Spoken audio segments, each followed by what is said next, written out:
And we are live. Welcome to episode 3296 of the Survival Podcast. I only had to make the graphic 3 times to get the number right after being gone for 2 weeks.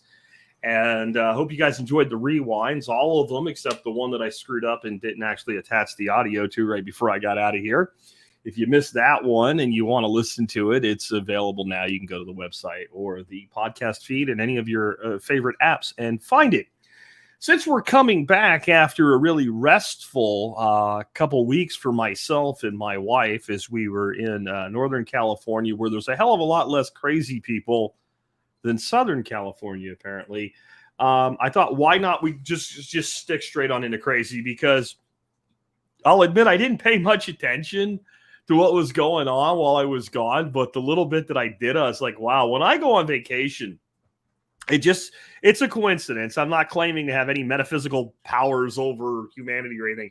But when I go on vacation, true crazy happens.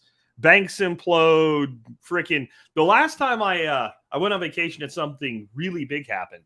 It was 15 days to flatten the spread. Yeah, while everybody was being locked down, some friends of mine and I and my wife were in Fredericksburg, like partying our asses off, like spring break level partying, at least for old people, outdoor concerts and everything like that. And like we're driving down and we're hearing everything being locked down. And it seems like every time I go on vacation, something nuts goes down. This time a bunch of nuts went down. So I thought, why don't we crack some nuts? Why don't we have some fun looking at the clown world? I called today's episode Stop the Planet, I Want to Get Off. And you'll hear exactly why I called it that at the very end of today's show. I'll save that one for you. But here's what I got for you today. So CBD, yep, that's a cannabis derivative, one of the cannabinoids. Turns out it effectively treats mRNA viruses, including SARS-CoV-2. I'd expect that to be memory hold, but it's more than this. It's actually a pretty miraculous discovery. It's by a doctor that he didn't discover it. He's just reporting on it. The doctor I really respect. This was a guy, he was a mass tart at the beginning of COVID.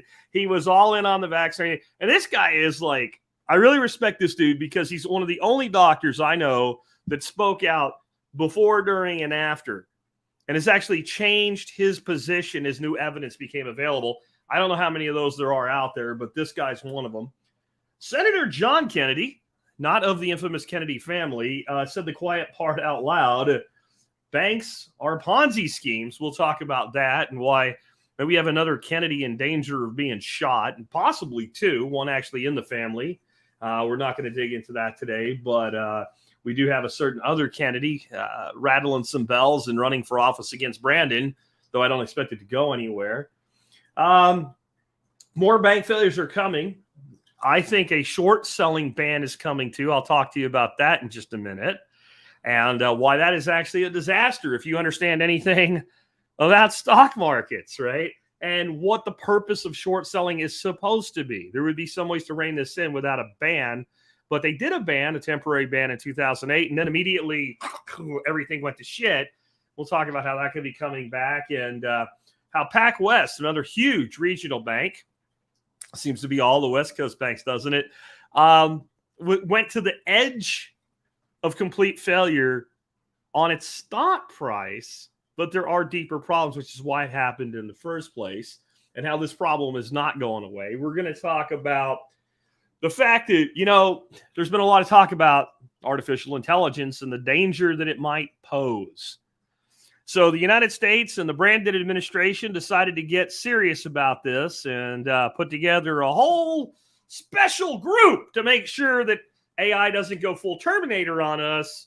And because they're so super serial about doing this the right way, they took the absolute dumbest human being to ever serve in high office, in my opinion. And I don't consider a congressman high office. So we could have a debate someday between AOC and our vice president, Kamala Heels Up Harris. But they've put Kamala Harris, who possibly might be the dumbest politician in America today, of any office of any consequence, including the House. And they put her in charge of overseeing our regulation of AI and made her the artificial intelligence czar of the country. So let's talk about kind of her track record with things she's put in charge of and what maybe we can expect from this then.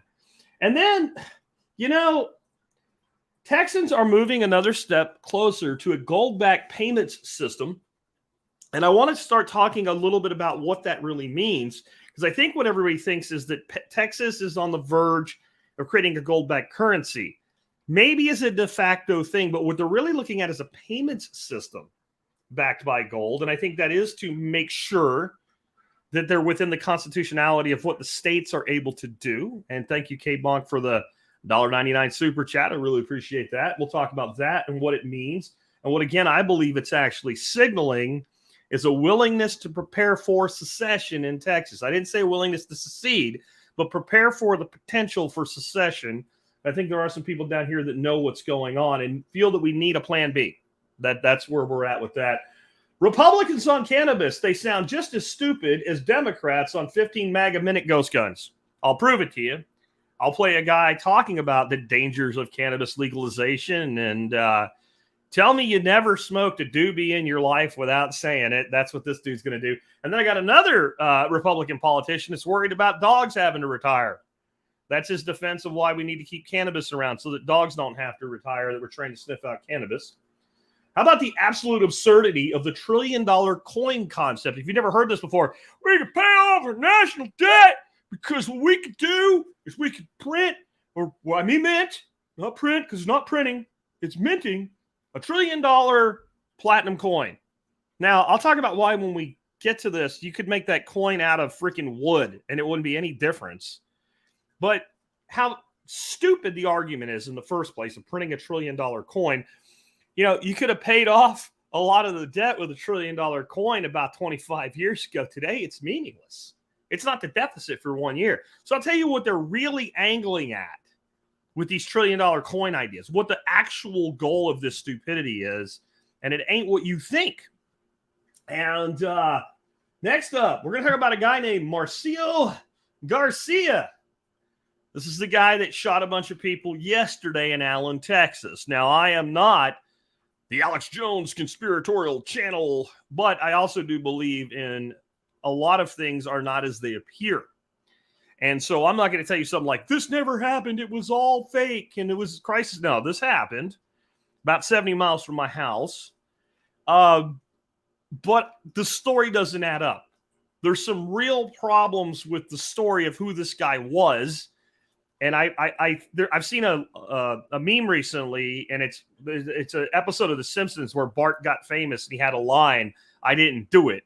And people have completely used that over and over again. And there was not even this one, but I think it applies to this one. It said, "Say the line, Fed." And then Bart's like, "Oh, he was known to us." Yeah, I'm going to bet you he was known to us, whoever us is, some alphabet clown soup agency. And then I'll give you the reason we even called today's show what we did. Stop the planet, I want to get off. It's a little bit ironic. Maybe a little bit. Not a lot. Just a little bit ironic. And some of you might be able to figure it out. Let's start off, though. Let's go ahead and hear from our sponsors of the day. How would you like to come hang out with me, Nicole Sauce, Michael Reynolds, who's the dude that literally created the Earthship, Curtis freaking Stone, one of the original geese from Unloose the Goose, and a bunch of other cool people. Jeff Lawton will be presenting, but he won't be there live and in person. He's actually on a tour of the Middle East right now, so he can't get over here. But Michael Reynolds is kind of one of my heroes in the world today. Amazing dude. I'll be there presenting on biochar, ways that you've never heard me talk about it before. Cynthia Tina from Community Finders. Just a ton of amazing people are going to be at this workshop. The schedule's now published, so you can see who's going to speak and when. I'll be speaking on the second day, about middle of the day. Lots of great presentations. This is all about John Bush's concept of exiting and building. So that means that instead of just sitting around complaining about all the craziness that we're going to talk about today, the planet may not be able to stop and you might not be able to get off, but maybe you can at least insulate yourself from the stupid. Next up today, Start9 Embassy servers. If you want to take full digital sovereignty control in your life, you want to get yourself an embassy server. You can get the smaller one or the bigger one. I've got the bigger one. I got to get it all set up and configured. If you get the bigger one, you can actually act as kind of a community network hub for people to do things like completely end-to-end encrypted messaging that goes through nobody's services but you. protected by Tor and fully, again, end-to-end encryption at a military-grade level.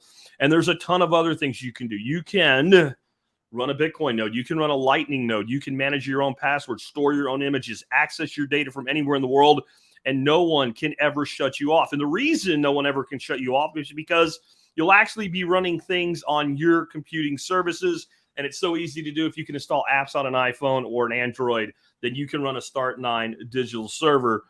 Check them out today. And remember, we do a 9% discount for members of the MSB.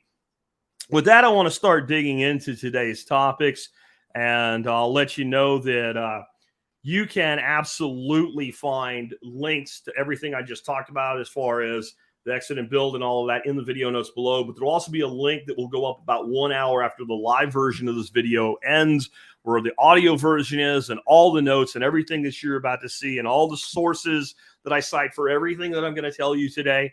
That's right in the video notes below. So make sure you check that out, and do really think about coming on down to Exit and Build. It starts middle of next week. You're running out of time, and there's only like 20 VIP tickets left for Exit and Build. One of the things I wanted to tell you about with Exit and Build that people may not know, unless you read everything on the website, is that there's a lot of benefits to being a VIP. One is we have a green room where all the speakers are. I almost don't want to tell you this because I like hiding back there. But you can come back to the green room when you have a VIP pass, and that means you get private access to the speakers and guests. There's also a VIP dinner that you get to come hang out with us and some other cool stuff. So if if you got the time and a little bit of extra coin, consider becoming a VIP there. I think you'll really, really enjoy it. And Llewellyn is asking if this is a new SOE Tactical Gear shirt. It absolutely is. Extra strength tyranny for Americans. Kind of a parody on Tylenol. So let's start off with my lead story for you guys today. A very good friend of mine named Hatch sent this to me, and many of you know Hatch. If you come to our workshops, it is the Hatch, that Hatch that does all of our audio video stuff. And this is the doctor that I was talking about here. And he's a pretty amazing guy. Again, I can't remember his name. I'm looking for it on the other screen right now, but I have a link to the actual video in the notes below. I'm not going to play that for you. John Campbell, that's it. Dr. John Campbell, really stand-up guy, because Dr. Campbell flat out was all in on masks. He was touting the stupid hamster experiment, all in on the vaccine, all in on the overreaction to COVID in the beginning. And I understand that because we didn't know what we were dealing with. Some of us told you and got yelled and screamed and shrieked at for it. This is not new, as they claim it is. It is some sort of mutation of something that's been with us forever. This too shall pass. But he didn't. He was all in on all the fear. And over time, as more and more evidence became available, not being a complete moron and actually using his knowledge of medicine and science, adapted his opinion to realize that people like me and you were not crazy. Well, he has this new video out, came out this week. Hatch sent it to me, and one thing he quoted is, and it will never see the light of day because it won't make any money. What this new study that's come out, and this is he actually had this data for quite a while. I like this guy. He waits. I think he's learned from all the misdirection and BS with the COVIDs to wait until you're sure before you start talking about a thing. And so when this study completely got its peer review and all, then he brought it out. And if you're watching the video, what you see on the screen right now is an image from his video. This is a graph from the study that he's referencing. And it shows that they used 4 different CBD preparations, and they increased the dosage of each to make sure that everything tracked, and it really did if you looked. And as the dose goes up, the viral load goes down immensely, and there is a point where you kind of hit a diminishing returns. Now, I want to explain something about this for people that are not familiar with CBD. If you took a whole bunch of CBD, the worst thing that happens is you take a long nap. You don't get high from it. It doesn't mess you up. It's not a toxic thing, but these doses are not at all heroic. Yeah, it might be more than you would generally use for just relaxation or something like that, but it is not in any way some super crazy level dosage here. There's bigger news than this than just the SARS-CoV-2 thing, though, because I know that many people have fatigue from even talking about that at this point, and I understand why. It's just not something most of us have been concerned with for over a year or more. Some of us basically went back to our lives, by the first summer of 2020, we realized this was all bull. But a lot of people, it's taken them a while, but now they're just like, I don't care anymore, and I understand that. But this is not really about COVID. This is about mRNA replicating viruses. Now, some crazy redneck hippie duck farmer told you about a substance called quercetin and said that quercetin in the presence of zinc shut down viral replication. This study makes no reference to zinc, but I'm wondering if it might be the magic. I don't think it is, and I'll tell you why in a second. But the reason that quercetin slows down viral replication of mRNA viruses, if you put zinc inside the human cell, it does that. This is known science, not making it up. You can look it up. It's called being an ionophore for a substance. So if you want to get zinc in a human cell, it's actually really hard.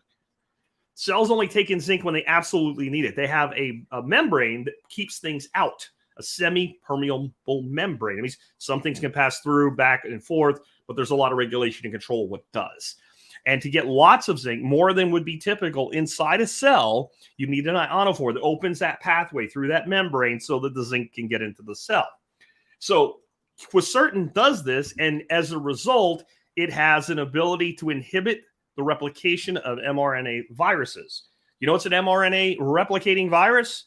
Hep C, a horrible virus that many people have that causes life-altering and issues and even death.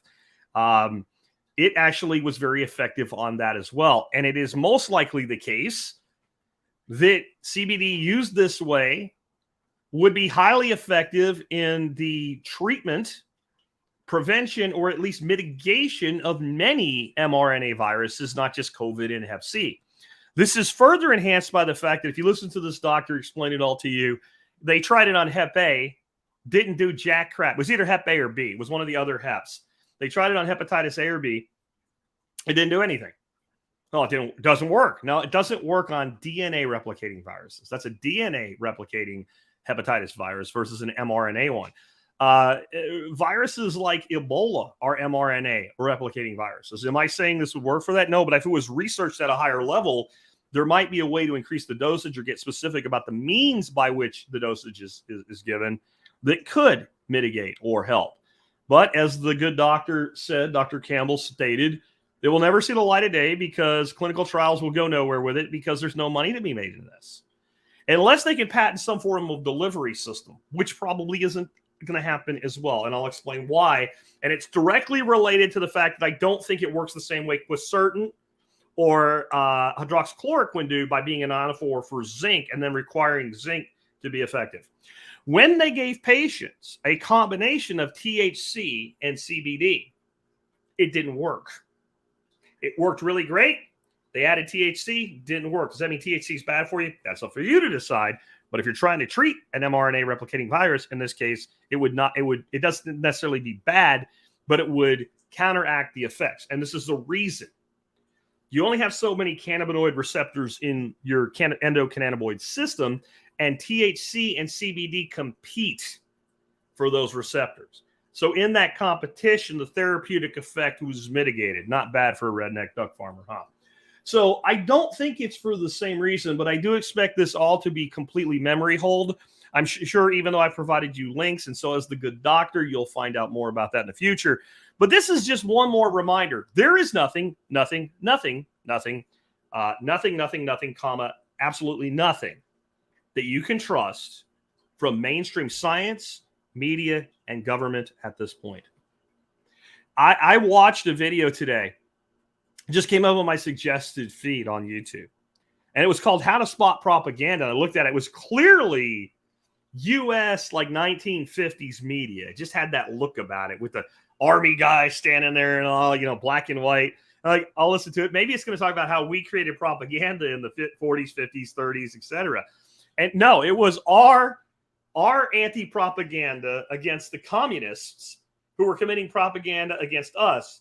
But it was like They weren't lying about what the communists were doing with propaganda, but ours was also so clearly propaganda. Like, you looked at it and went, oh, this is total propaganda.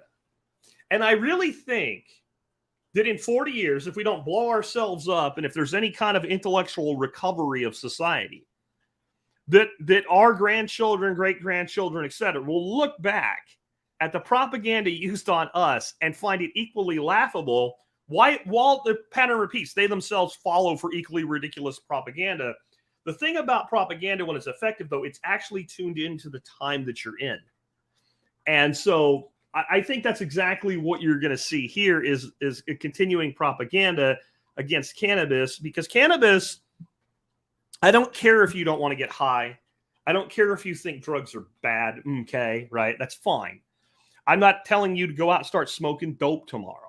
What I'm telling you is it's something like 138 individual cannabinoids that have never been seriously researched.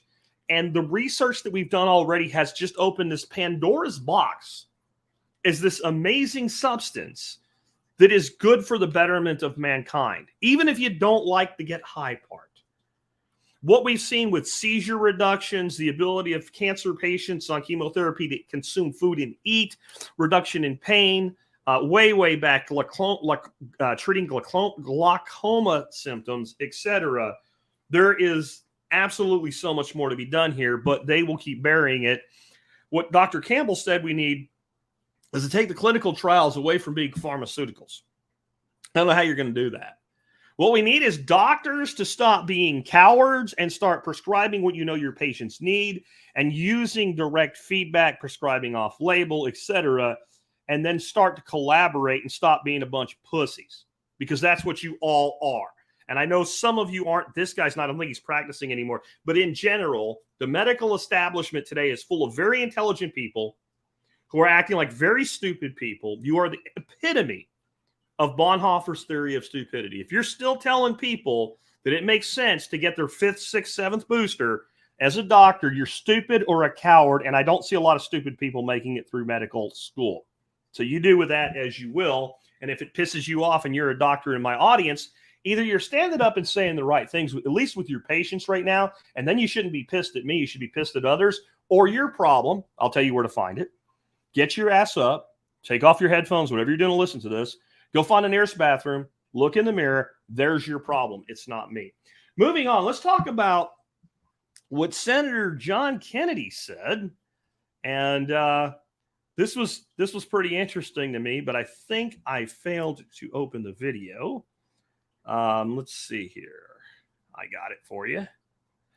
I'll get it on for you in just a minute here. Share this tab. Senator John Kennedy, this is a guy I like to listen to. I don't know that I can trust him any more than any other member of the Congress, any other member of the clown show. But he has a tendency to say the quiet part out loud. Now, he actually hedges what he's about to say here. But I want you to listen to what this man says. This is a sitting senator from the state of Louisiana on national television. 30 seconds. Let's listen to what Mr. Kennedy has to say. I just know the world is different now with technology and the way we can communicate so quickly. And banks exist on the basis of trust. They're really just, don't take this the wrong way, sophisticated Ponzi schemes. And they work when everybody trusts each other. And you get on that iPhone and start sending text messages, and you have the herd panic and stampede. Anybody can go broke. The speed of transmission is completely different. It's breathtaking. Senator Kennedy, thank you for being with us. Thank you for your... All right, so that seemed really quiet. It was off Odell's feed on Nostr. So if you didn't hear it, I'm going to boost it up a bit for those of you that will listen to the audio later. So you probably will hear it no problem. There's a link where you can go listen to it directly. But basically what he said is banks are sophisticated Ponzi schemes, and that they work fine as long as everybody trusts each other. And he also hedges it with, well, don't misunderstand me. It's fine as long as everybody trusts each other. So I think what happened with Mr. Kennedy here is he opened his mouth And he is the kind of guy, I think he likes the truth enough that once he starts saying it, even if he's like, maybe I shouldn't say this, he can't stop himself. I think he's one of the most honest liars in government.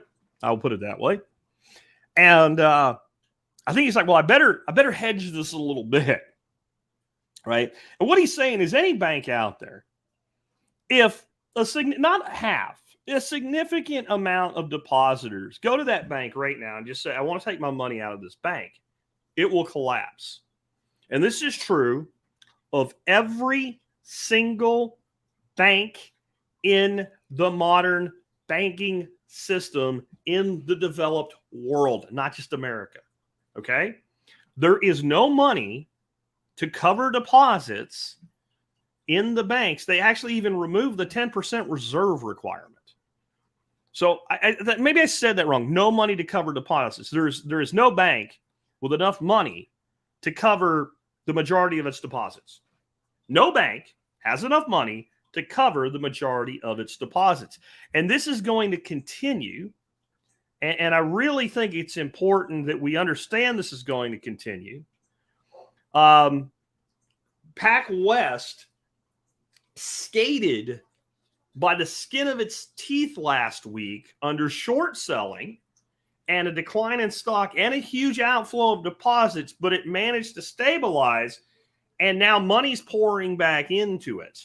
I want to talk about a couple things there, though. One is that when you want to short a stock, it's best to do a covered short, which means you have the shares and you short it. And as it declines and you pull value out of the shorts, you're also dropping the stock. And by that, you're covering if you get called out in your option, right? But at the same time, your very act of dumping large amounts of stock causes the stock to drop that you've shorted. Yeah. Now, you also have, this is a piece in the AP today, so we're not talking about Zero Hedge or something here, right? This is the Associated Press. This is the entity that tells a lot of your news channels what they're supposed to say. They're just repeating shit out of Reuters and AP. And this article out today by Ken Sweet and Michelle Chapman, out last week, May 4th. The banking crisis isn't over, but how bad will it get? And they covered some of the stuff about Pac West. Yeah, this is going to continue. And what I want you to start thinking about here is pattern recognition. Pattern recognition. And what I mean by that is, where have you seen the things that you're seeing before? And don't typecast yourself into the niche with pattern recognition. So we're talking about banks right now, Jack. We're talking about economics. We're talking about dollars. Well, we just talked about the medical industry. And what were you told about the clot shot over and over and over again, which you only believe at this point if you are brainwashed or stupid, or both, safe and effective. Safe and effective. I think we can look at the VAERS injury database and determine that safe is a pretty subjective word that may not apply here. And effective, again, you make your own determination here. But I'm going to tell you that I think sound and resilient is the new safe and effective. So Jay Powell has been out running his mouth constantly about how, First Republic, the problem is solved and the worst of the crisis is over. Don't worry, it's all fine. And the phrase they continue to use, not just Jay Powell, that the banking system is strong and resilient. And this will be repeated by every talking head, every moron, every person that can't explain to you how to make a quarter out of 2 dimes and a nickel. We'll say this over and over again. The news cockatoos, right? With little Jim Brewer there, right? Safe and effective, sounded resilient. I mean, that's it. They just repeat it. And they repeat it because it's propaganda and it works. And I want you to start looking for this. When they pick up a catchphrase and they use it to misdirect your attention or control a narrative, you'll always see that it's like somewhere between 3 and 5 words, because they think the average idiot isn't capable of remembering much more than that, and they're not wrong. The best propaganda on the planet is a catchphrase. That's why people that market products and services have them. They call them catchphrases, they call them strap lines, etc. Right? Right? Think about the pattern here. What is Coke?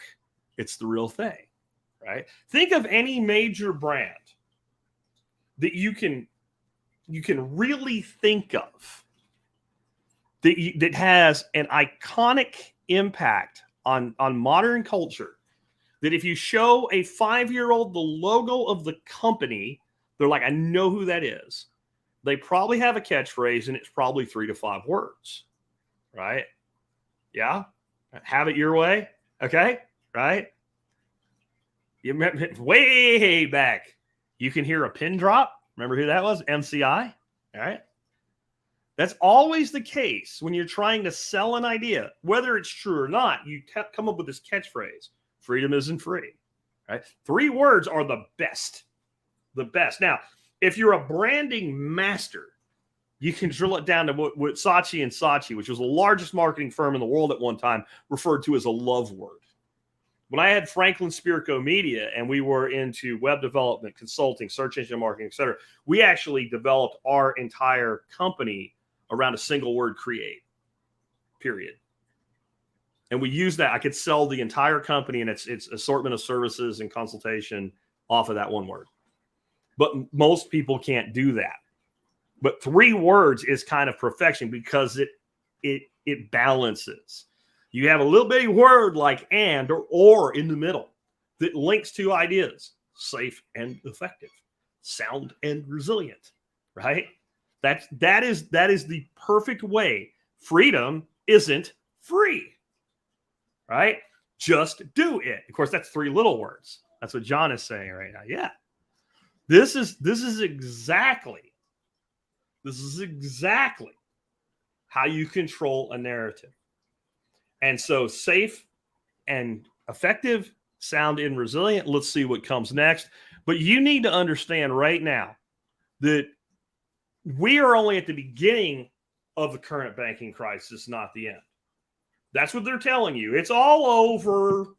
It was just a couple banks that were into risky crypto investments. I've already covered how that's a lie. These banks did not like First Republic and what's SVB, Silicon Valley Bank, right?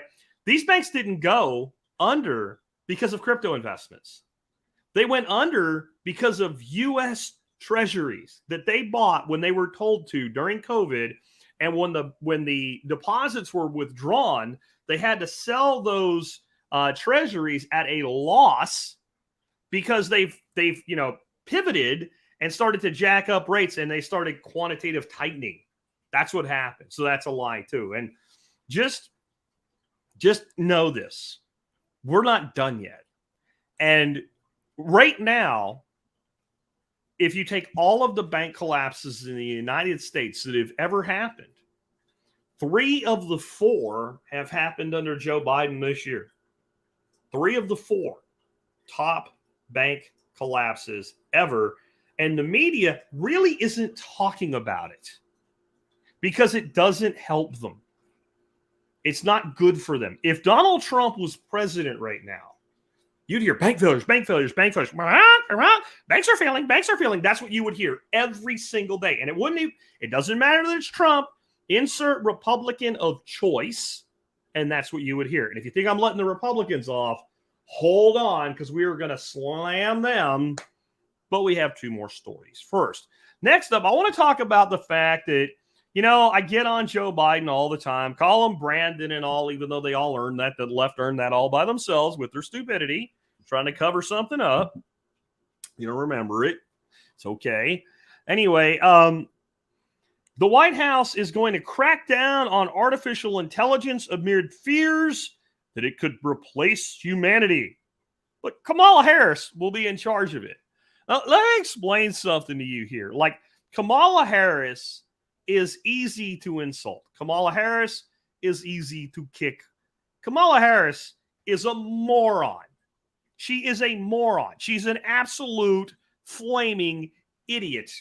Anybody who's listened to her speak for more than 5 minutes has probably had their IQ decline because she is this stupid. And everybody knows it. But the bigger thing here is, when you're serious about addressing a problem, this person is not the person that you send to solve the problem. Let's look at some things that Kamala Harris has been put in charge of, were indeed problems that she was sent to solve. So they made her the border czar, and she never went to the border except one time. She was there for like 5 minutes at a place where you could never find a single illegal immigrant. You couldn't find one. They didn't exist. She was isolated in a little place in El Paso and never even really looked at the border, right? The border has gotten nothing but worse since this moron, and that is what this person is, an idiot.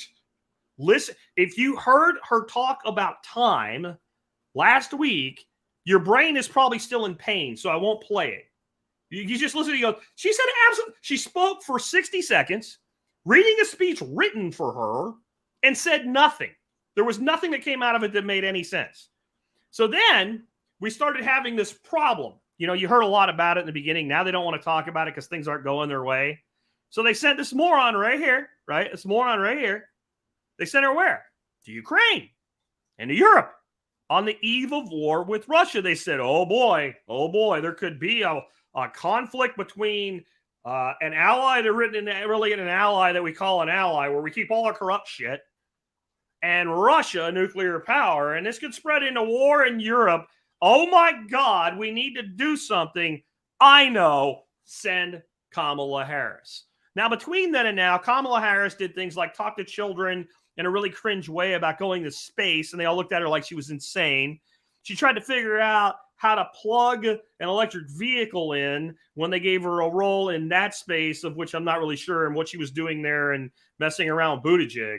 But now, one of the largest threats possibly to humanity of all time, and even if it's not a malevolent direct threat, this is a serious. We've had a lot of information come out recently that they're taking the fact that people are going to lose jobs like crazy, which, by the way, if you listen to my rewinds while I was gone, I played one from like 5 or 6 years ago where I said exactly all the things that experts were saying last week this year, 5 years before. The redneck duck farmer told you it was almost exactly the percentages of jobs being forecast to be lost between now and 2030 that I said would happen between 2020 and 2030 5 years ago. Okay?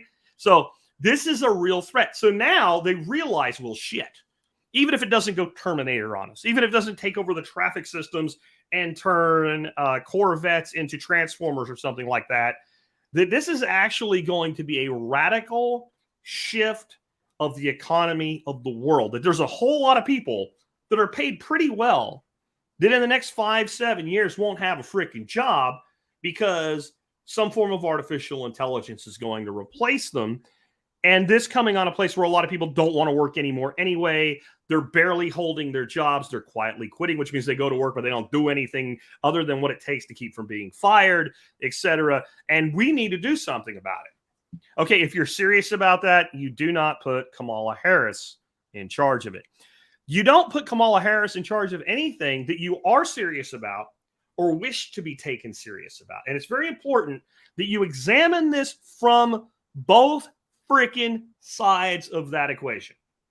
It's very important that you understand that. It's not just clearly you're not serious about solving the problem. You don't even want to appear to be serious about solving the problem. If anybody here thinks I'm being too hard on Kamala, whatever the hell her name is, Harris, right? Because that was a big tragedy when Tucker Carlson said her name apparently the wrong way, right? Like they lost their minds over it. Okay, VP Harris. If anybody here wants to defend the intellectual prowess of VP Harris, please drop it into the live feed and we'll see if anybody does it. I don't think it's going to happen. This person is stupid. This person is not a serious person. This person cannot read a speech well and cannot look at a speech written for her and say, gee, that will make me sound stupid, rewrite it. She's not serious. They're not serious. This is, I don't even know why, to be honest with you. Governments tend to do things a variety of ways. They take something seriously So they actually go at it with serious intent. Now, whether they're competent or not is not this. Competent and serious are not the same. Okay. So you can be very serious about something and totally screw it up. But they usually go after it with actual intent. Or they don't care about it, but they think you do. So they put some paint on it and pretend to care about it. And they make that marketing effective by making it appear serious, even when they're not going to do a thing. Yeah. Okay. This isn't either one of those. This isn't either one of those. I mean, the best you could do here, if there's any competence at all, is feigning incompetence. And that's the only thing I'm left with. The Occam's razor, the simplest solution, is probably the right one, because you have to believe either that the people that tell Brandon what to do and what to say and make these appointments actually believe that Kamala Harris is capable of doing this, which I don't. Or you have to believe that they think the average person believes that Kamala Harris is capable of doing this, which I think all but the dumbest of the dumb, which you don't need to propagate. You see, the ones that completely have drank all your Kool-Aid and are all in, they don't need the propaganda. The propaganda is for the middle, right? Right? That's what they care about. And somebody's bringing up the, diversity and being qualified by being diverse. I don't think so. I don't think so. I think that's how you get elected. I think you put people into cabinet positions like that. No, I think this is feigned incompetence. I think that as stupid as Brandon and Harris look, that they're not in charge of anything. The actual powers of the president, unless he's really or she is really intent on asserting those powers, are not what you think they are. They are told a lot of what they can and can't do. George Bush Jr. found that out on 9/11 when he said, we're going back to D.C., and the military told him to go screw. And he said, I'm the commander in chief. And they said, yes, sir, and our job's protecting. We don't give a shit. Now, this isn't about the 9/11 narrative. This is just what happened, documented. He was told to go screw. You're not doing it. Right? So don't think that these people have as much clout and power without somebody pulling the strings as you've been led to believe. I think these people know exactly, precisely what they're doing, how they're doing it, exactly the progress they're making, and they're using the cover of incompetence to get away with all the shit you don't see being done or hear anybody talk about being done. And if you don't agree with that, I am not telling you I know this. I'm telling you this is my instinct, and my instinct is pretty accurate, and I'm totally open to hearing anybody else's theories on this. But I have yet to see anything that indicates competence from Harris or competence from Biden. Biden has been a moron his entire career. How Biden has managed to still be here at this point shows that he's been protected. He's been busted plagiarizing, lying, countless times. Countless times. The guy's a gaffe machine. He's an idiot. He's not a very smart man. He certainly was better able to talk 25 years ago, but he wasn't smart. Nothing about his history shows him to be smart. Nothing shows that he's kept himself, clean of wrongdoing. His family is a complete fucktastrophie. It's the only word I have for it. And yet here he is, president of the United States, with the dumbest human being to ever hold high office in America, in my opinion, at the same time. And so all I can see here is a contrived, false incompetence. And what is being done in this 4-year period, whether he comes back or not, is irreparably changing the direction of America and hence Western culture. And please strap in and be ready for what comes next, because I can't tell you what it is. I can tell you a lot of things are going to happen. I can't tell you exactly what's going to happen. And this clown world is going to keep spinning. Moving on from there.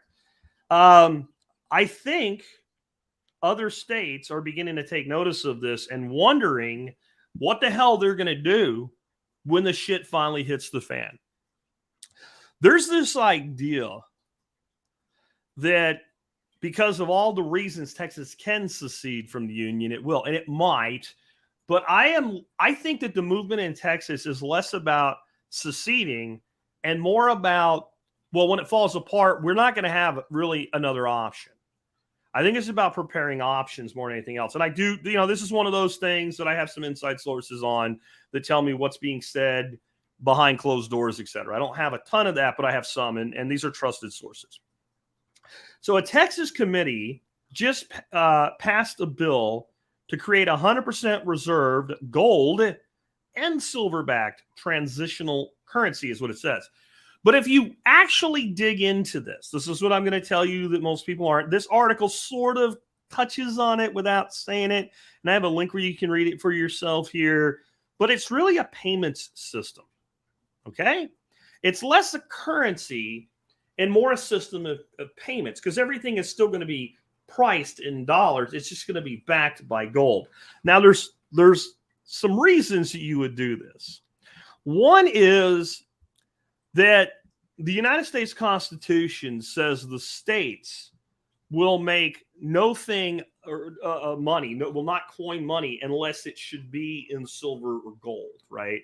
So a lot of people take that to mean that our United States dollar has to be backed by gold. I'm sorry, Peter Schiff, who I have limited respect for. I'm sorry, Dr. Paul, who's part of my expert council, I have extreme respect for, but the Constitution does not say that.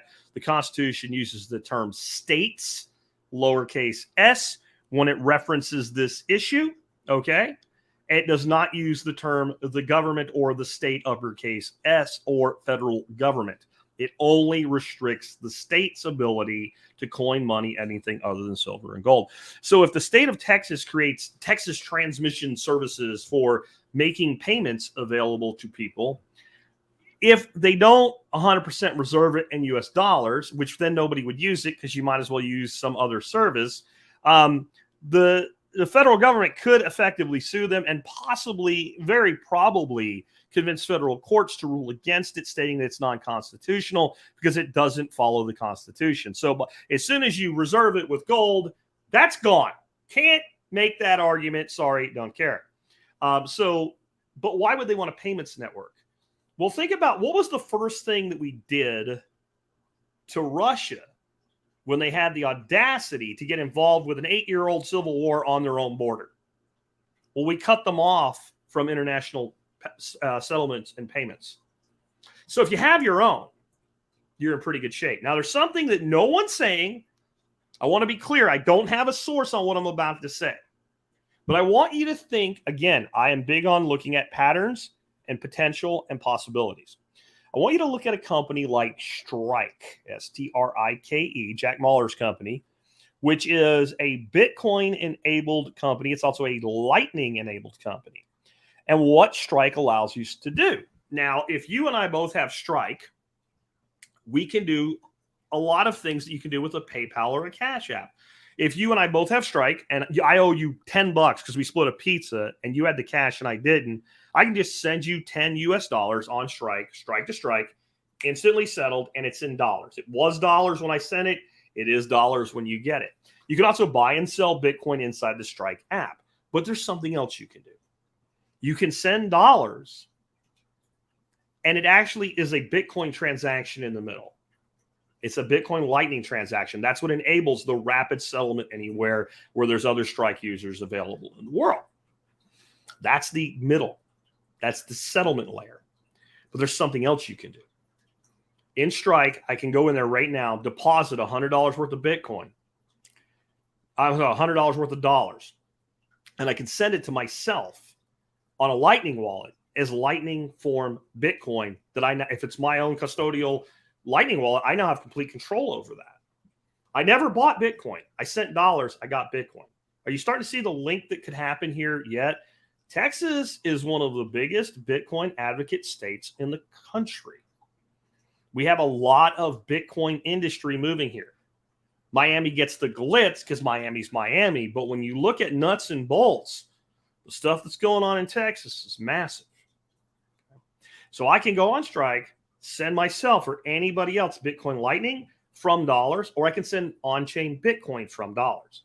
So the technology to enable one currency to use Bitcoin and float through to settle or to convert already exists.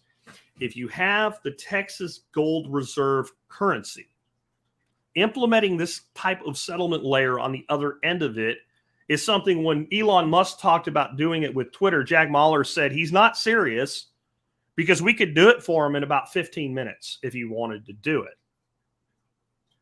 I'm just saying, I think that the plan here is a settlement layer that has interoperability so that if we end up either dropped out or have to walk out, we can't be cut off. And again, I'm not saying that I have any kind of a source on the Bitcoin piece of it, but I do have sources that tell me the mindset that we need this in case the federal government fails is what's driving it the most. Now, here's the thing. You just saw me say they passed the bill. And if you didn't listen carefully, you may not understand what I mean by that. The committee passed the bill out of committee with a unanimous vote. It still has to go to the House and the Senate and be signed by Abbott. Abbott has already signaled that he will sign it. I have no doubt it will pass the Texas House. I'm going to tell you, the Texas Senate, all governments are corrupt. The Texas Senate is one of the more corrupt bodies of government on planet Earth. If you are a Texas representative, a rep on the House side, you can be dirt poor. You can be really rich. You can be somewhere in the middle. There's a lot of corruption.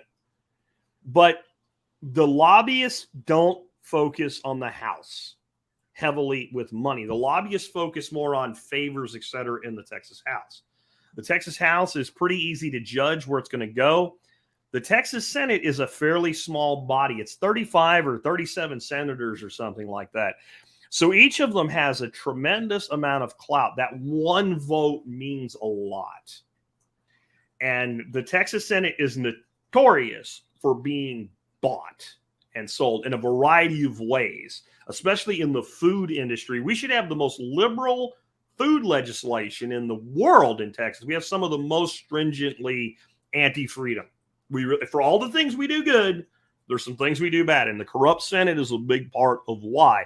It is the ultimate good old boys club, and they'll talk shit about each other, Democrat and Republican, but behind the scenes, it is the biggest game of political grab ass outside the state of Illinois, right? It's not quite that bad, or maybe Boston, right? But it's bad. It's really bad, and I know that for a fact. So whether or not it'll get through the Senate, I don't know. But my intel is that it will on party line vote, which means there's plenty of Republicans to vote for this. And I think it's less about not being willing to sell out and more about the word is getting out within the closed doors of the boys club. We might need to do this for ourselves. So I think this is a self-interest thing that will be taken up. But keep an eye on this. If you're going to ever stand as a sovereign nation on your own, you have to have your own ability to control money and capital and payments outside of your borders. This is a tremendous move in that direction. Could it be a misread? Maybe. I don't think it is. Next up, I want to talk to you about how stupid Republicans sound, because I've beat up on Democrats pretty good already today. This is Senator Warren Loomer. He's a Republican, and he's explaining the problem with cannabis legalization, being able to grow your own, have your own, possess it, and not be thrown in a cage for possessing a plant. This guy is dumb. I'm sure we've all heard the what is the word? I'm like the idiot that was explaining ghost guns. It's like, there's a 50 magazine rounds a second, fully semi-automatic or whatever. That idiot, right? This guy doesn't sound that stupid, but he's good runner-up. So hopefully this will be loud enough for you to hear this. If not, I will adjust it up on the audio. But this is a guy explaining to you why there's a problem with legalizing this cannabis stuff. It says any person can have 8 plants at home. Now, I've seen some of the videos of DEA raids, Some of these plants are 8 and 10 feet tall. You can have 8 of them. You can have a privacy fence made of these products in your backyard. 2 ounces, just 2 ounces is equivalent to 3 joints. And you can possess up to, what is it, a 1.5 pounds? 1.5 pounds you can hold. All right, so you probably expect right now that I'm going to go on a tirade about cannabis legalization, why it should be legal, and I'll talk a little bit about that, but that's not really what I want to talk about. But before I do that, I want to play this for you. This is in the Minnesota House.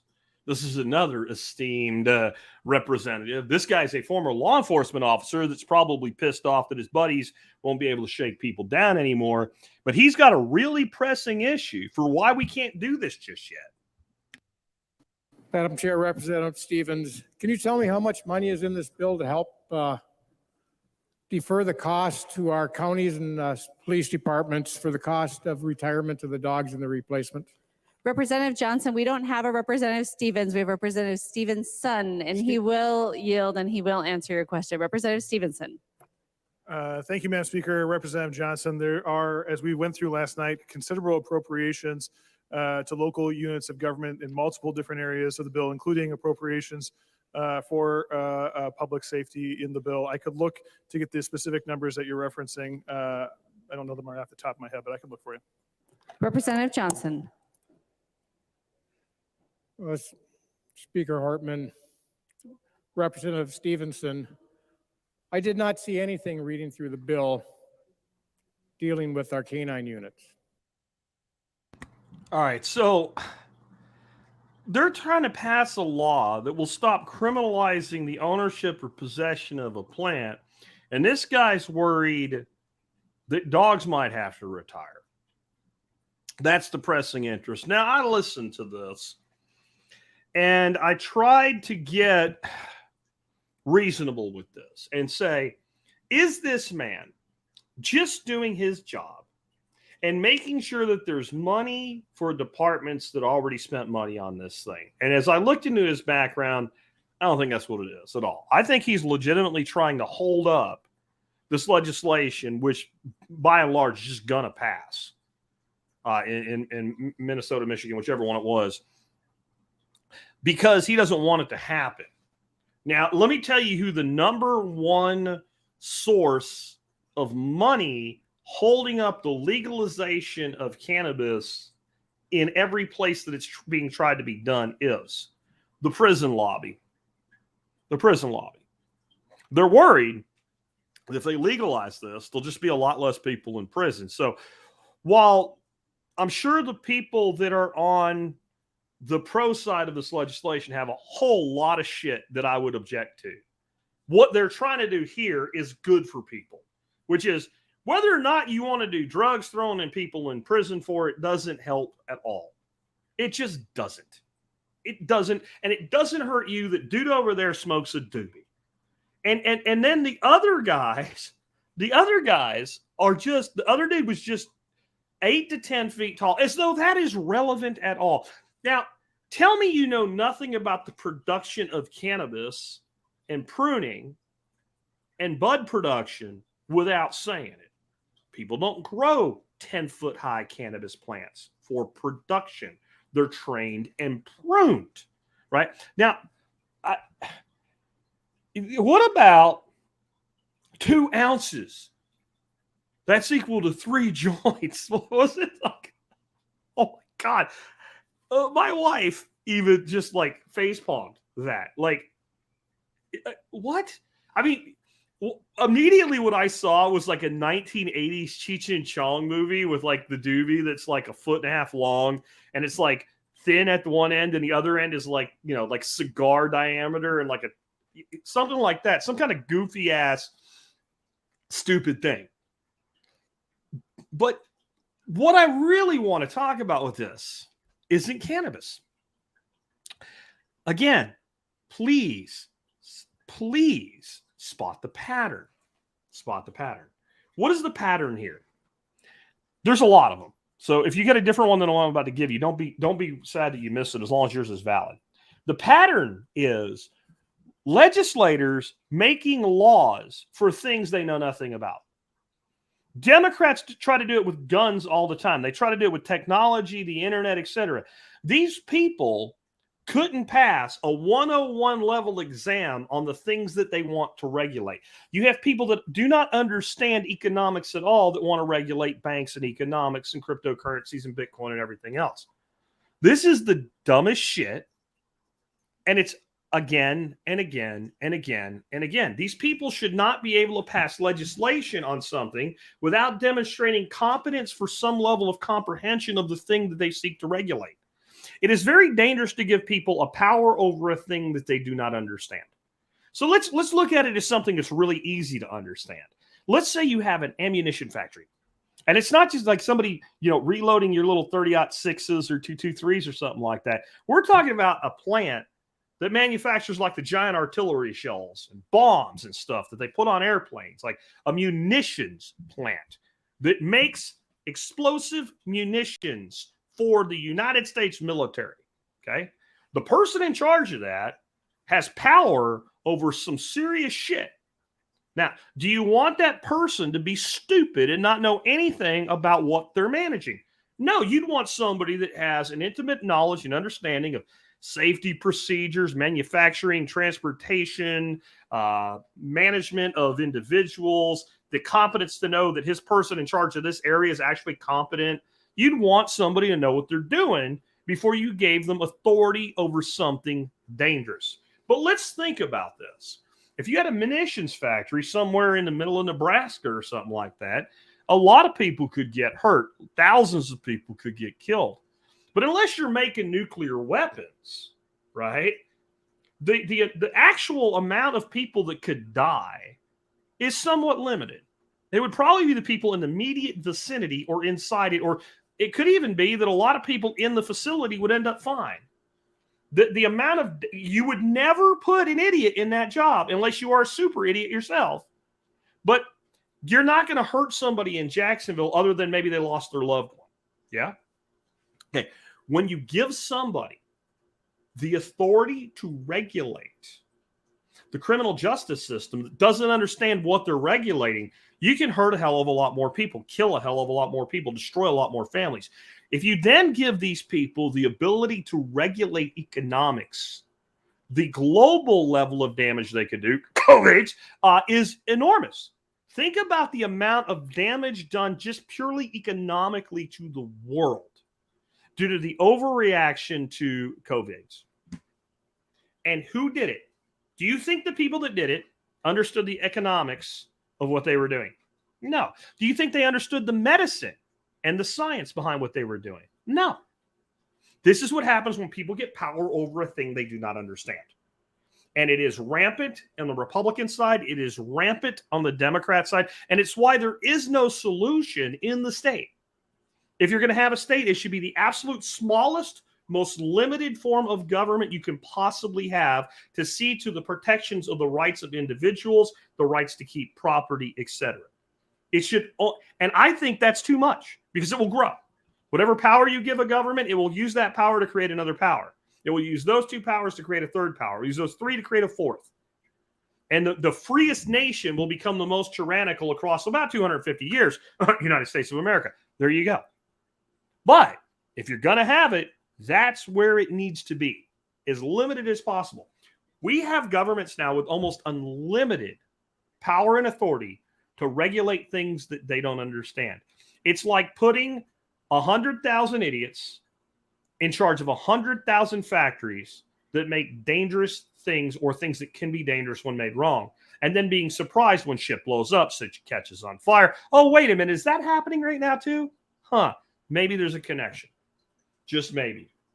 But yes, Republicans are as stupid about cannabis as Democrats are about guns. And the more dangerous thing for those of you who are strong advocates of the right to keep and bear arms like I am, Republicans are becoming more stupid about guns across time. More and more Republicans are open to this assault weapons ban. Ask them what an assault weapon is. They don't know. Well, it's black and stuff, and it's on TV, and it's an automatic weapon. Well, they're not automatic. They're semi-automatic. It says automatic. All automatic weapons. So semi-automatic too? Yeah. Okay, well, that's like 90% of the guns in America. And again, I know you want to get off the planet. I do too. It's a clown world. Can't do it. Can't do it. Next up, I don't have a screenshot for you on this one, but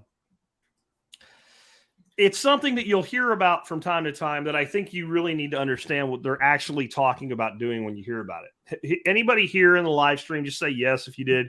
Ever heard of the idea that we'll print $1 trillion coin? $1 trillion coin. There's an article out recently. I do have a link to it here in the show notes if you want to look at it. But these two geniuses put their mental capacity together to come up with the idea that the United States government could mint $1 trillion platinum coin. It would be completely legal, and it wouldn't be any bigger than a normal coin. Okay, so that's about a 1 ounce platinum coin. It says $1 trillion US on it. The U.S. Treasury could mint that coin and stamp that number on it. They're not wrong. They could do it legally. They could do it. Now, it will save America, is what this article said. It will save us from the disaster that is pending. Okay, so there's 32 trillion in debt. So if we did it, and if it was accepted as valid, it would pay off 1/32 of the debt. We have over 220 trillion in unfunded liabilities. So it's less than 0.5% of our unfunded liabilities. So even if it was a valid idea, it would do absolutely nothing. Now, the other thing is, why would you even make a platinum coin? Why? Because it sounds good, because the sheep will believe it. Maybe you should make it out of osmonium or something. I don't know. But there is no substance that has a value anywhere near $1 trillion at an ounce. Maybe helium-3 is a couple billion an ounce or something like that. But this is why they want to take over the moon, by the way. It's helium-3. Look that up if you've never heard me talk about it before. Not bad for redneck duck farmers, huh, to know things like helium-3. Anyway, the platinum is meaningless. There's no meaning whatsoever. They can make it out of wood. They can make it out of plastic. They could take an iPhone into the mint and stamp $1 trillion. It would be the same thing. It doesn't matter. When your disparity in intrinsic value and total printed value, you just printed $1 trillion again. So why did they say this? Well, the idea actually was originally floated when the government owed a couple $1 trillion, and you could cut the debt in half and pay it off with $1 trillion coin, which was equally stupid because you're still just printing money. Okay? But it's evolved over time. When I tell you this, you're going to go, oh, I get it now. We're coming up on another debt ceiling showdown in June, which I will predict in advance the Republicans will lose in the court of public opinion, even if they get some gains and concessions and what have you in their negotiating. And the reason I'll predict that is, show me a time the Republicans locked horns with the Democrats in a budget showdown and a debt ceiling showdown and came out ahead. And the answer is it never happened. And it's because they have the Democrats have the media in their ball court. So Democrats always win these budget shutdowns, these debt ceiling shutdowns, and they know they're going to win it. So they have very little incentive other than at some point the music stops and they want shit to go again. But they don't worry about it from a PR perspective because they know they have cover fire from everybody, including the core of Fox News, and probably more now than ever since Tucker's gone off to do podcasts on Telegram or whatever the hell he's doing. Yeah. So it's a stupid concept, but what they want to do is this. They want the president, they want Brandon to order the mint to make the coin and then move the $1 trillion into the budget to cover until you get the debt ceiling raised. I know your brain just went, wait, no, that doesn't work. That actually, it may not fly, but legally it does based on the archaic remaining laws about the U.S. Mint and the authority that the government has over it. If the Mint were to comply, there'd be nothing from them saying, we just took this $1 trillion coin and deposited it into the government's accounts, and we're going to use it now. And it's just a journal entry. It's a circumvention of the Federal Reserve. It would be direct monetary printing by the executive branch versus and circumvention of the limits of spending and control on that are the power of the executive branch, specifically the Congress, to limit spending in the budget. And it would be outside of anything they could directly, indirectly, lots of things, hearings, blah, blah, blah. That's the game. The game isn't that we could actually take the platinum coin and send it to China and say, hey, we just paid off $1 trillion. And China's like, what the hell is this? That's not what it is. It's about getting around the spending limitations imposed by Congress on the executive branch. And the only part of it you could say that would be unconstitutional or whatever, because remember, it doesn't have to be common sense to be constitutional. It can be stupid and constitutional. Congress gets to control the spending, but not on the obligations that we already have if the funding is there, which now the funding would be there. So it'd be an interesting showdown, but it's absolutely stupid, and they're not going to do it, and it's just a theatric, but I thought it might be interesting for you to know that. Now let's talk about something equally absurd. Those of you in the video will get more out of this than those audio only. But I want you to look at the picture of the individual on the screen. And if you know who it is, don't tell the other kids in the live chat just yet. I guess you can read it and figure it out if you read it's pretty small print there. But I just want you to look at that and think to yourself, do I see a neo-Nazi here? Do I see a white supremacist here? Do I see an obviously Hispanic gentleman with neck tattoos? Which sounds more likely? Do we have an obviously Hispanic gentleman with neck tattoos? Or do we have the poster boy for white supremacy here? Okay. So I have not seen this yet, but the mead maker says he replied to my tweet with the most recent intake photo for jail. I'd like to see that, but I can't look at it right now. Troy says it's a white guy. XD. Okay, yeah. This is a Hispanic guy. Now, I'm not saying Hispanic people can't be racist. What I'm saying is this doesn't vet. This is Mauricio Garcia.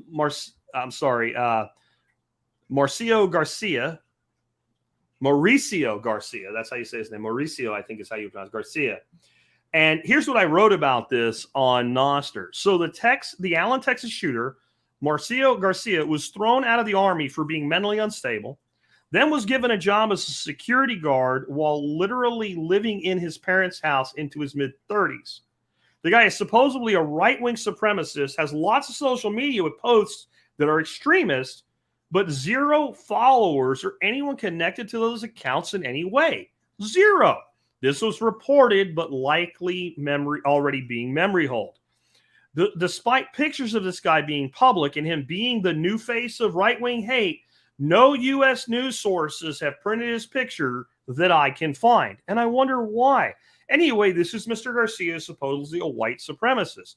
This dude looks like a sort of kind of ganged up dude with a criminal record, which apparently he has, but I haven't 100% confirmed it yet.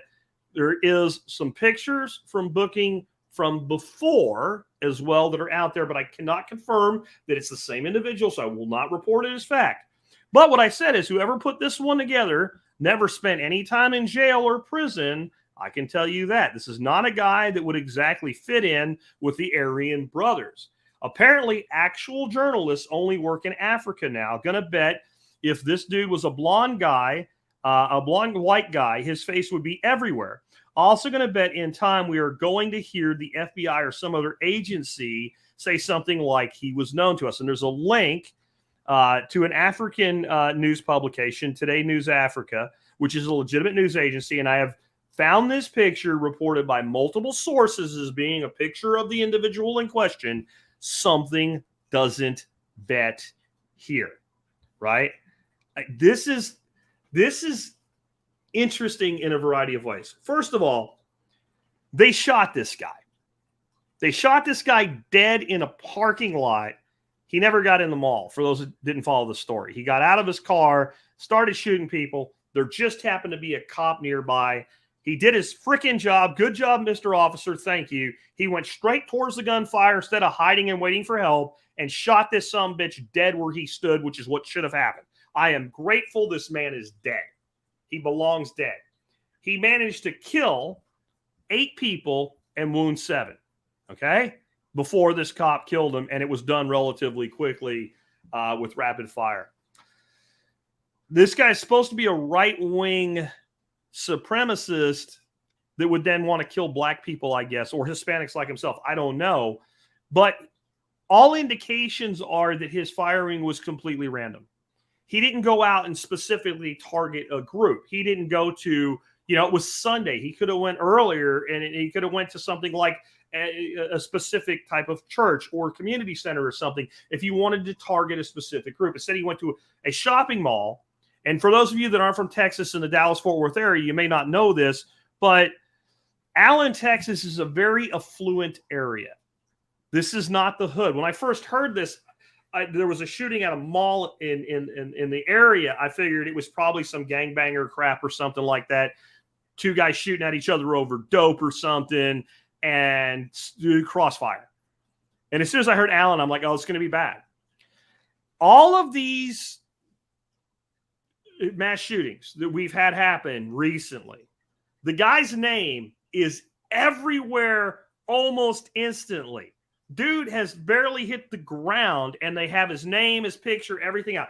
This took a day before they released his name, and it was Saturday. You're correct. It was Saturday. He could have waited till Sunday, right? It took a day because Sunday is when this information came out. That's why I'm conflating those days. It was a very slow leak of his name. There's different backstories being given about this, including that instead of a security guard, he actually worked for his family's business. He was in the only reason I won't say he lived in his parents' basement, Dallas-Fort Worth, Texas, with all the clay and shit we have here, it's either clay or rock. We don't tend to have basements.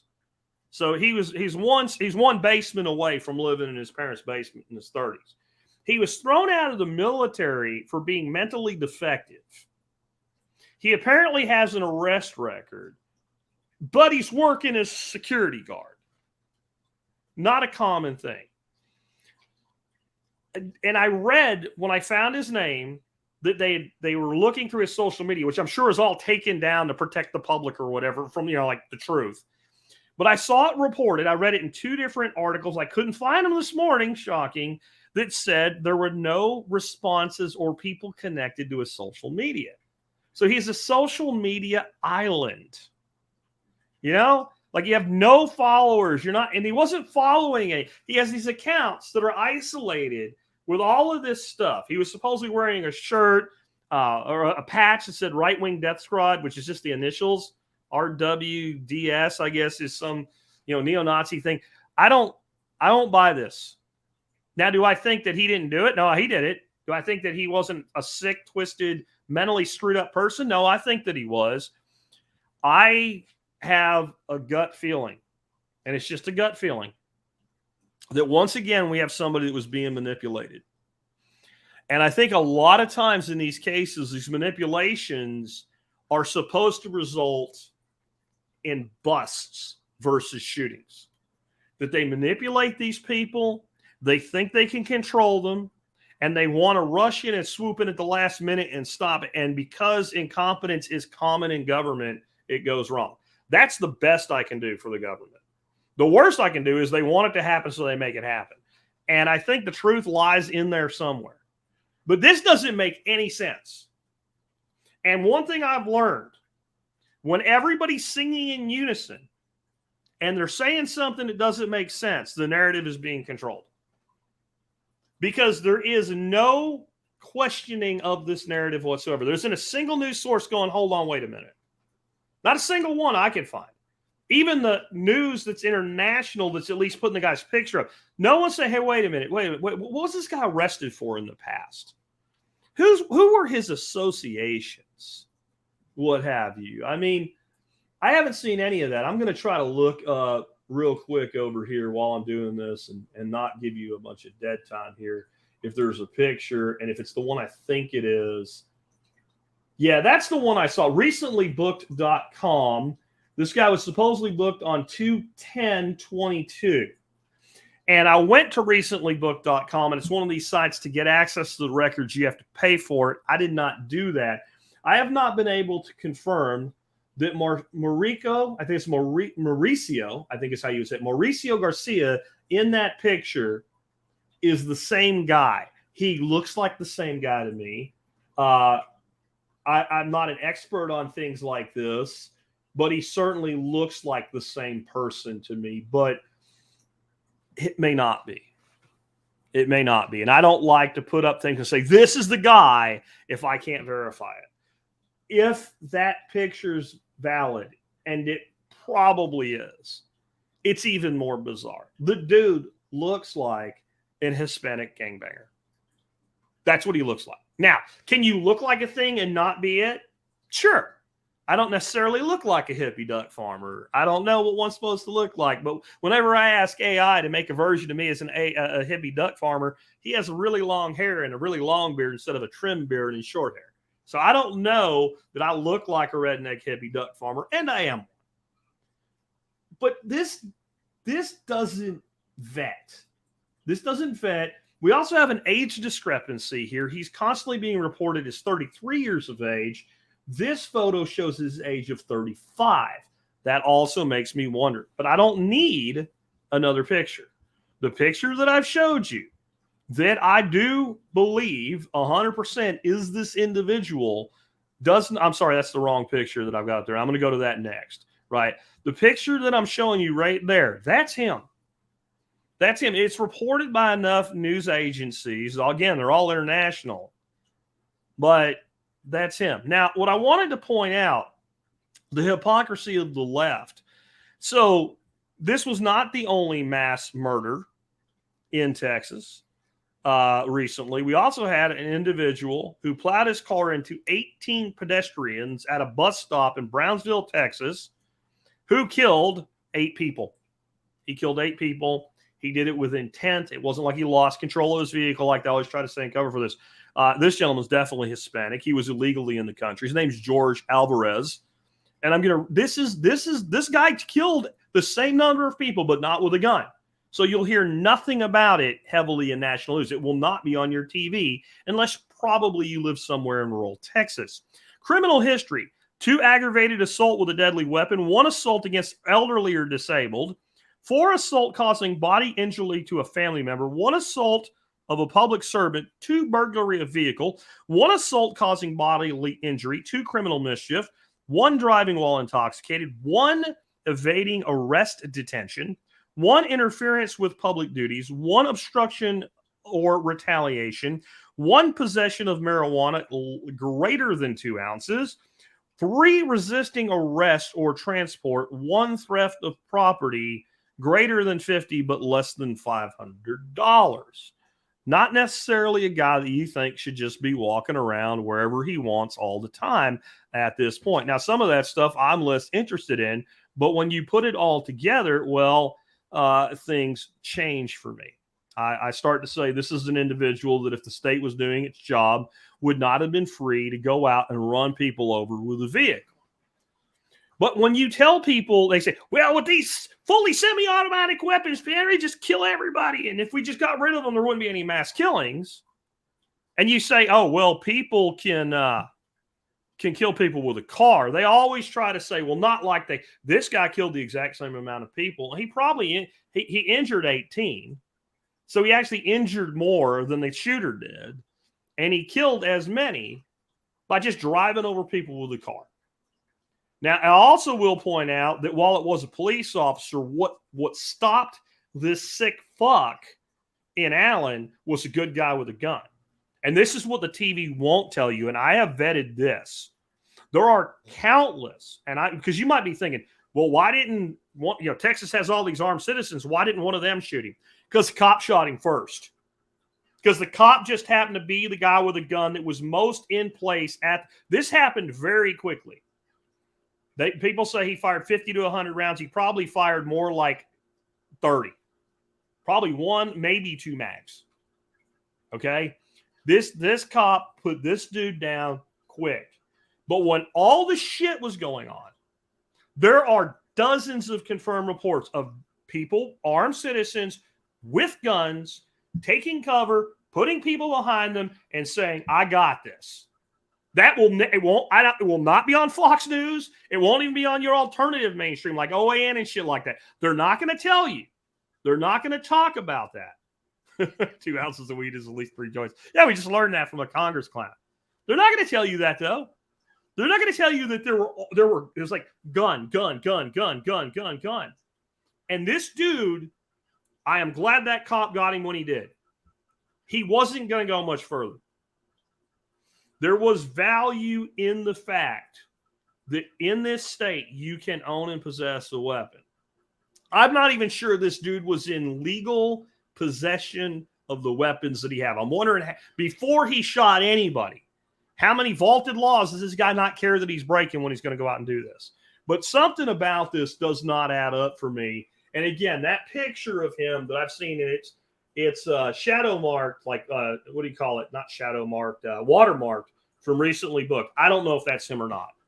It certainly could be. It could also be somebody that's very similar in appearance to him with a different name. He has very different hair, but it certainly could be the same person. But this is not your poster child for white supremacy. And if this dude's been to jail, right? And I mean, if he was held overnight for something and, just was in like the holding tank down at Loose Strait in Dallas or something, maybe not. But if this dude spent any time on the inside, he would not have a very high opinion, I would tell you, of the Aryan Nation or anything like that. It just would not be the thing. So with all that today, first show back after being on vacation, a little different. I usually kind of mix up all this crazy shit with solutions.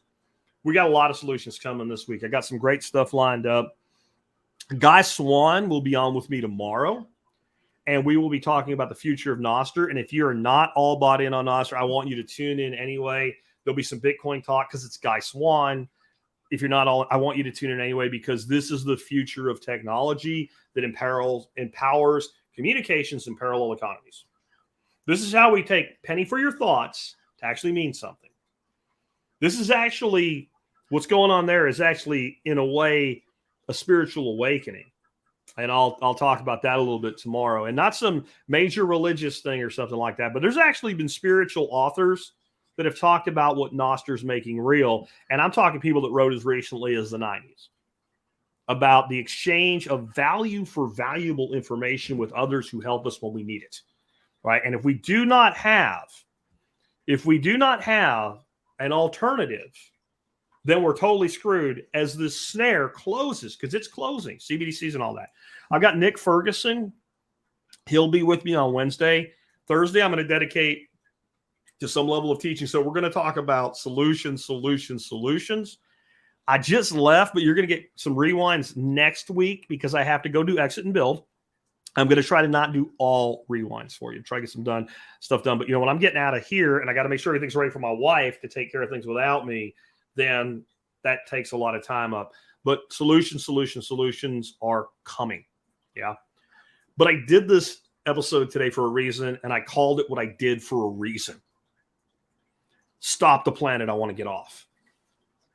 When I got back from vacation, this is how I felt. I spent 2 weeks in the woods.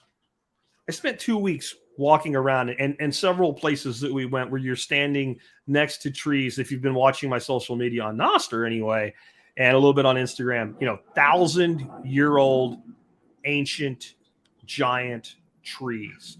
One tree we stood next to is estimated to be almost 50. It was like 1,490 years old or something like that.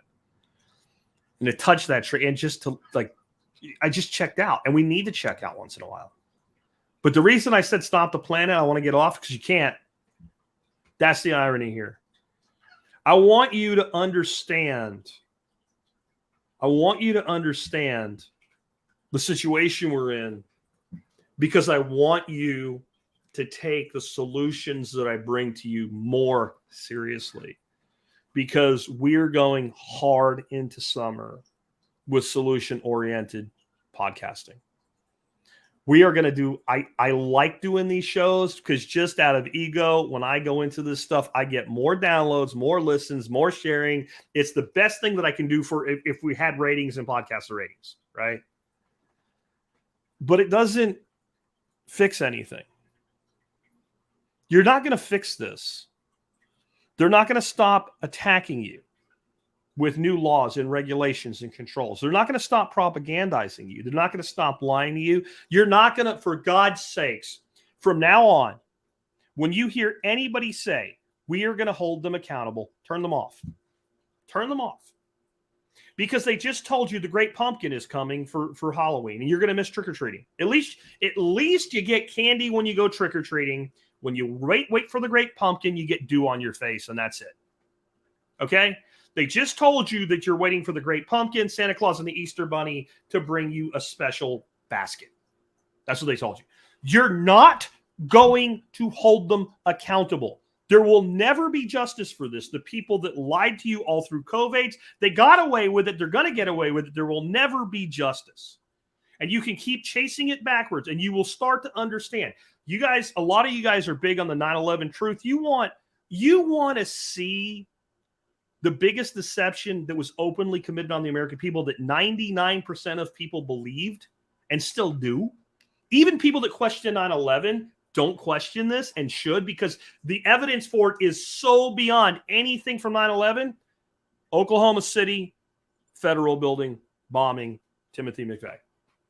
I won't get into it, but it is, if you examine the evidence, you have to be completely stupid or willing to believe the narrative that you were given.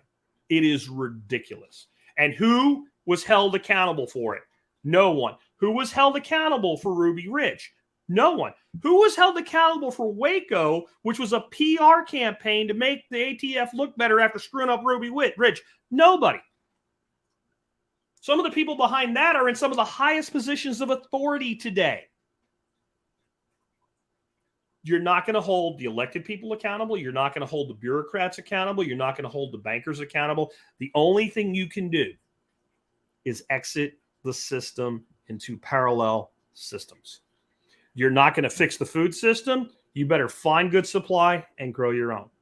You're not going to fix the medical system. You better take care of yourself and learn everything you need to know about how to take care of yourself, and only rely on their system for things like you need a heart transplant, you had an accident, you have a compound fracture. But lifestyle illness, you better see to it yourself, because if you don't, all you're going to end up is in their sickness and illness industry. We do not have, I keep talking about fixing healthcare in America. To fix the healthcare system, you first have to have a healthcare system. You don't have a healthcare system. There is no healthcare system in America. It's not a healthcare system. It's a sickness, injury, and illness system. That's what it is. And it's reasonably good at injury repair because you have to be. When somebody comes in and their bone is sticking out of their arm, you kind of have to put it back in place and close it all up to send them a bill and have them or their insurance company pay you. But to give them a drug that actually does more harm than good, you don't have to worry about it. So you don't have that. You're not going to have an honest banking system. You have a banking system. If you didn't already know, you learned today. It's completely insolvent. It's a Ponzi scheme. Even a freaking sitting senator said that. You're not going to have an honest money system unless you embrace something like Bitcoin. Period. Even Texas, that might do things better than other states, it's still a corrupt system. You're not going to hold them accountable. Stop buying into bullshit. Stop believing in any of these fantasies and start working in your backyard. Build a business, build your network, see to your health, take care of your family, homeschool your kids, get them out of the system that is evil. This is an inherently evil system. If you are new to me, you might be like, oh, he's going to go off on some kind of religious tangent. I am not. Those of you who have been here a long time, I've been doing this 15 years now, know I seldom use the term evil. But when you start attacking our children and their innocence, and you start sexualizing children in kindergarten, first grade, second grade, I don't have another word other than evil.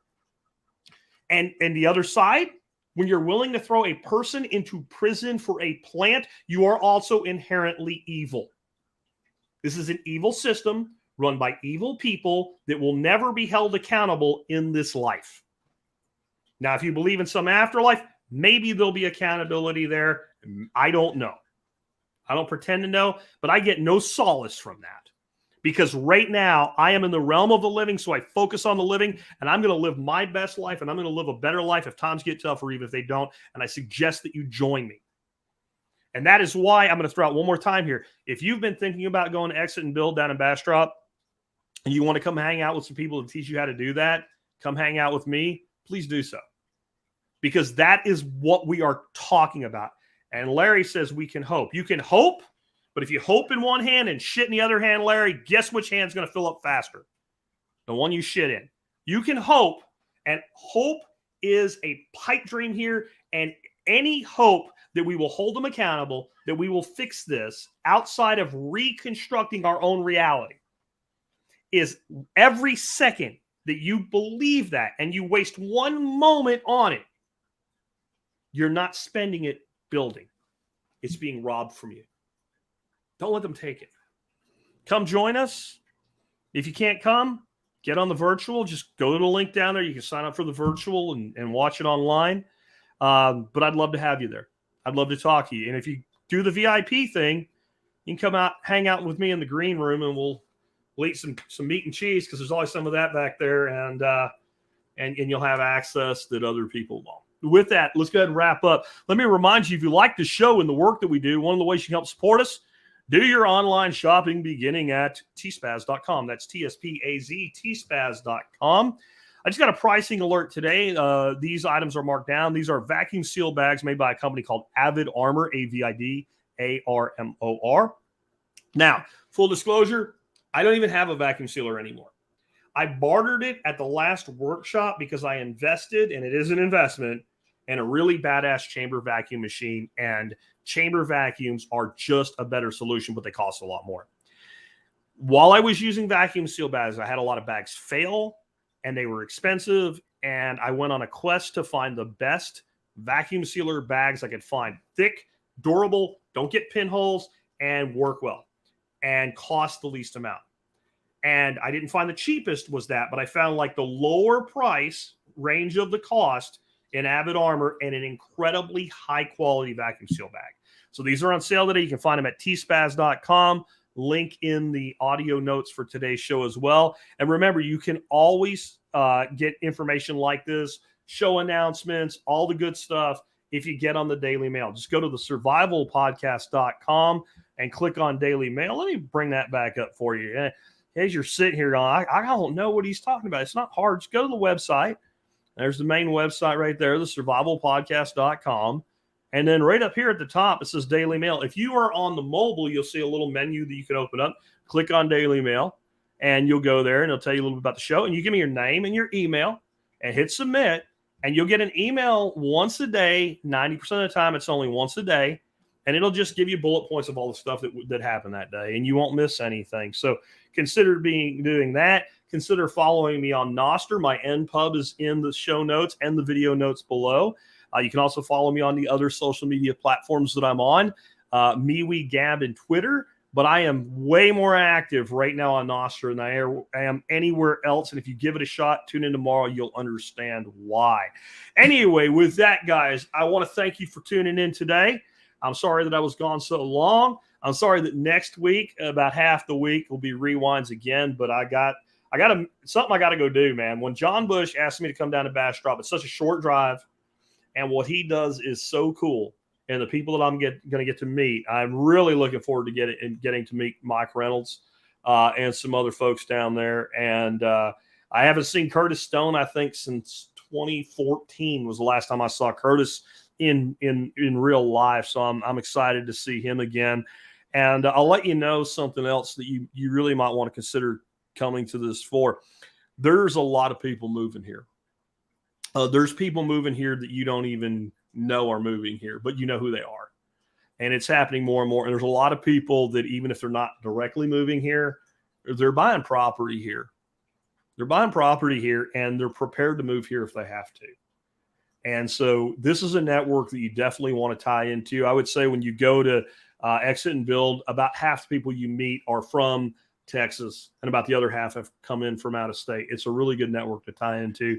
Again, tomorrow I will have Guy Swan on, and we will be talking about the future parallel systems that are being enabled by the Nostr protocol. And yes, where's here is Texas. Brownie's asking me, Texas.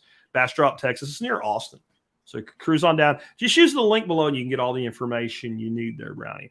But yeah, I'll have Guy Swan on tomorrow. It's going to be awesome. And then Nick Ferguson, we're going to be talking about a lot of really cool stuff with Nick coming up on Wednesday as well. And glad to be back. And I hope you guys enjoyed my first episode back. Take care, guys. I'll catch you tomorrow with another one. Oh, and tomorrow, since first Tuesday, missed because I was gone and on vacation. Tomorrow, John Willis, who makes these awesome shirts, Nicole Sauce and I will be on for our coffee chat, but that won't be on my podcast. It'll be on Nicole's, but it will be here live streamed on my channel, 9:30 a.m. Central Standard Time.